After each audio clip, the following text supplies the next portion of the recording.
everyone, my name is Jen and I'm from Lettering for Jesus, and I'm making this video today because you requested it. I asked people on Instagram, well, do you want to see lettering techniques or supplies or anything like that? And while some people said both, a lot of people wanted techniques, and I realized that I can't exactly tell you about my lettering techniques without telling you about supplies first. So before I really dig in, I want to give a shout out to Soul Scripts or Jordan. This awesome sweatshirt, I love it, and it's my new favorite comfy thing to wear. Anyway, so that's off topic, but let's dig in. So first I'm going to talk about paper products because it's kind of where my heart is at, and it's something that is obviously necessary before you use brush pens. You need paper. So everyone needs a basic sketchbook. I like to use mine with just pencil and test out different phrases and adding embellishments and things like that before I get to using the expensive paper. And then I also, when I first started out, I didn't have a way to use anything digitally, and so first thing off I used for giving people prints was just lettering directly onto cardstock. So I keep cardstock on hand, and then I also like keeping black cardstock on hand as well because it's a lot of fun to letter with embossing powder and pens, and then metallic pens. So I'll show you that a little bit later. And then something you will hear everybody rave about that does lettering with brush pens is the Rhodia pads, like so. I get this off of Amazon, and the paper, I'm telling you guys, is so soft. It's ridiculous. I first started lettering with a moleskin journal, and I love them, but because of the coarseness of the paper, it wears out the brush tip of the pens so quickly that your pens dry out and you have to buy new ones. And while not all brush pens are very expensive, it can get annoying over time to keep ruining your pens, and then they don't look as nice. So using softer paper like these Rhodia pads is extremely important when doing lettering with brush pens.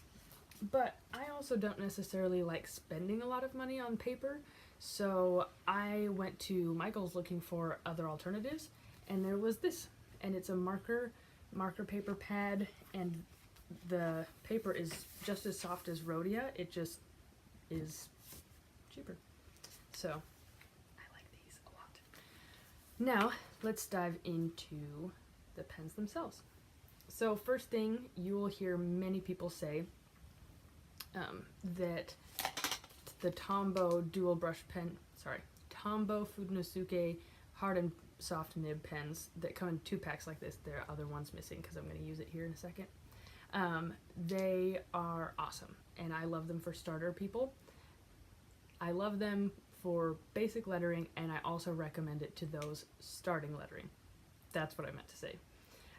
So the hard nib has a blue outside and the soft nib has a green outside, and basically that just helps you differentiate them. They both write black ink. So I'm going to show you a little bit about what they look like. So here's the hard nib and the soft nib, and I'll show you the tips so you can see the difference. So the hard nib is just a little bit smaller than the soft nib, and it's less flexible.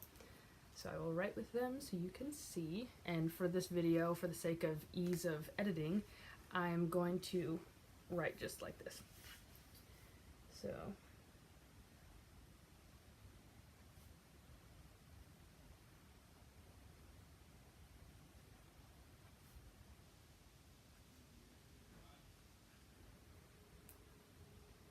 So there's the hard nib, and here's the soft nib. And the thing is, because this one's so flexible, it's just a little harder to control, and I did this the last take. I don't want to write hard nib again. It's soft.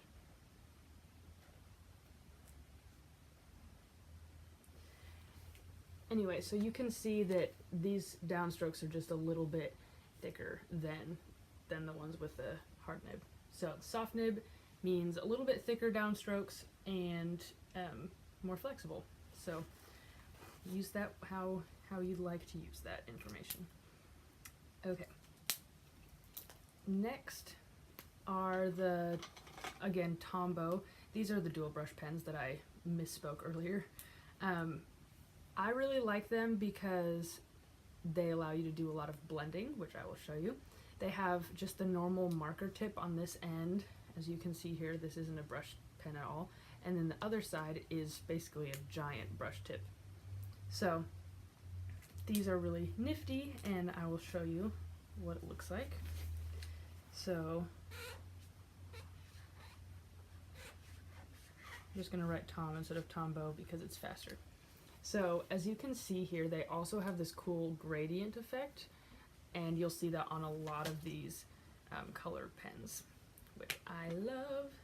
So to blend with them, there are two different main ways of doing this. I'll show you the first one and then the other one with a different set of markers. So you basically just add the darker color on top of the lighter color, and then, so that already looks kind of cool. But now when you take the lighter color again and you go back over it and kind of brush through it, it blends it together. And I'm doing a very sloppy job of this, but you can see that it blends. And there you have it.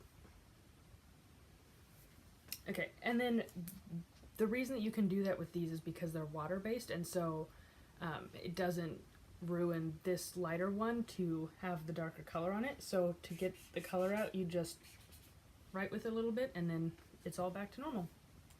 So do not use that with acid-based markers. Okay, so let's go back a little bit further. So if you are beginning and you've never lettered before, and you don't necessarily know if you want to invest in the brush pens or really learn how to use brush pens yet, I recommend just getting Crayola markers, whether it's this or their more generic ones. These are the SuperTips. They have the angled but not the brush tip, so it takes a little bit more finesse in getting the thick downstrokes. It's just moving your hand more, which I'll show you in my techniques video. But you can still letter with them.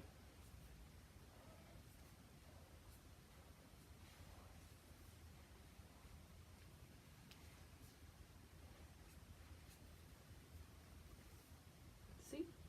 So I like recommending those for just testing out the techniques before you get into it and invest too much money. Okay, so then another type of pen that has a really cool gradient effect is the Artline Stix. And they also are Legos, kind of. Do you see the sides? So you can actually get them to, if they cooperate, get them to stick on each other. Watch out! It's easier when it's just the cap, but you see? Ta-da! Anyway, I'm going to show you some blending, a different blending technique with these. But first, these ones they went viral for the gradient look. So I'm just going to write art instead of Artline to be faster, but you can see there's the little gradient going on there. Another way that you can blend, you can do this with the Tombows as well, but I just wanted to show you different techniques with different pens, is you take the darker and you color the tip of the lighter one, and then when you write with the lighter one, it then has that darker color.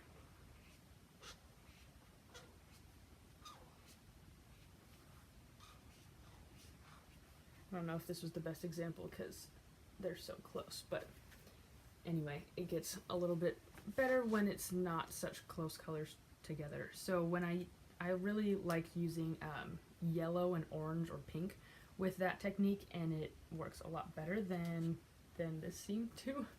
So I promise that it works, and I'll show you that in my techniques video.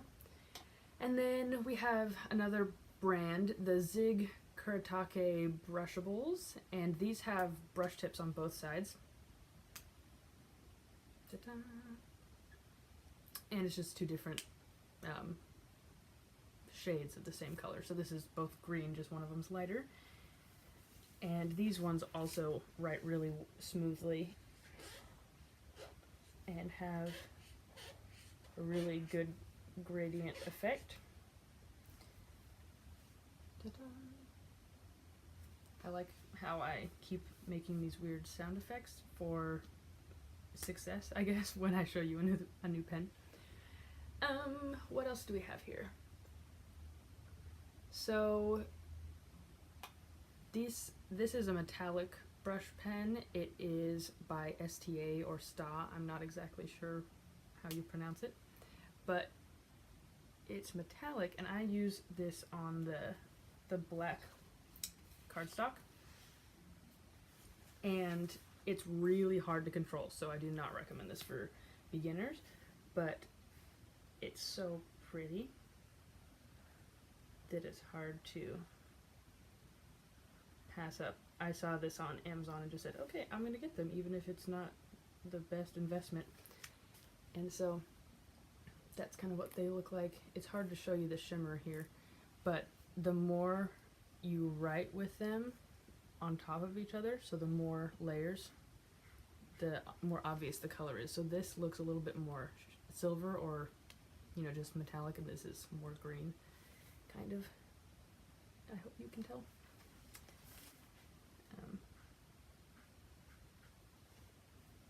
There, that's a little better. Okay, and then I recommend everyone has some sort of gel pen. I like using what is this called? I think this is the Signo, the Uni-Ball Signo gel pen, and I got a set of these. It's just a normal gel pen, but they're really fun to add accents to letters with.